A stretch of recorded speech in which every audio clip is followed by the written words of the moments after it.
Restaurant का या cafe का बिजनेस यूरोप के अंदर, आज ये आइडिया है। मैं यहाँ पे आया था, मीटिंग थी मेरी एक इम्पोर्टेंट, लेकिन साथ में मालिक से मेरी गपशप लगी।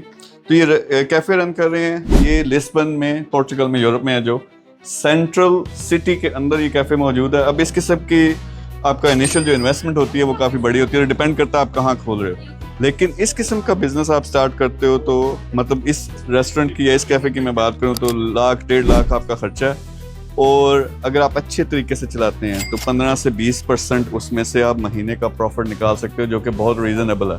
लेकिन जिस तरह मैं बिज़नेस करता हूँ, अगर फर्स्ट करें इनके साथ मैं मिल के काम करूँ, या मैं हो सकता है यही खरीद ही लूँ, खरीदता हूँ, तो मैंने क्या करना है, पहले इसको ज़बरदस्त मैक्सिमम लेवल पे लेके जाना। ये सेंट्रल जगह है, यहाँ स्टूडेंट्स हैं, सारे हॉस्टल्स हैं आगे पीछे, टूरिस्ट बहुत ज़्यादा आते हैं ख़ासतौर पे गर्मियों में।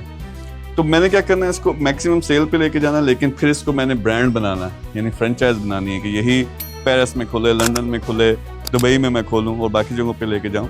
तो जो बेस्ट आपने कहाँ तक इसको लेके जाना है, मैं डिस्कवर कर रहा हूँ आइडियाज़। कार का मैंने फाइनल कर दिया है, गैरेज का मैंने फाइनल कर दिया, मोबाइल शॉप्स का मैंने फाइनल कर दिया। लेकिन मेरा एक तरीकाकार होता है, मैं एक कैफ़े लेके उसको मतलब 15-20 हज़ार यूरोज़ कमाना, वो मेरा मकसद नहीं है। $multi-million कंपनी बनानी तो वो कैसे बनती है, आप फ्रेंचाइज बनाते हो।